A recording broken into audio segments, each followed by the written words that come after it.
Staring down at you from this portrait is John Brown, the zealous abolitionist. Public historian Kathleen Hulser. John Brown was so convinced that slavery was a sin that he moved out to Kansas to fight pro-slavery forces in that territory. While he was out there, Brown led a group of 11 people from slavery in Missouri all the way up to Canada. He did it really openly. It shows how people at that time were breaking the fugitive slave law in full sight of the authorities. So after John Brown led escaping slaves to Canada, he tried to take over a federal armory. He didn't succeed, and it was Colonel Robert E. Lee who actually forced his surrender. John Brown wasn't finished even after he surrendered, though.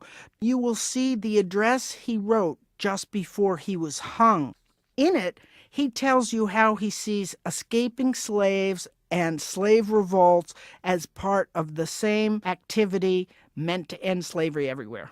Here's part of what he said. I went to Missouri and there took slaves, without the snapping of a gun on either side, moving them through the country, finally leaving them in Canada. I desired to have the same thing done again on a larger scale. You see a note that Lee wrote asking for Brown's surrender. This shows how the federal government was really on the side of helping slavery to survive and putting down slave revolts. In part, here's what Lee wrote. The troops sent by the President of the United States to suppress the insurrection at this place demand the surrender of the persons in the Armory buildings.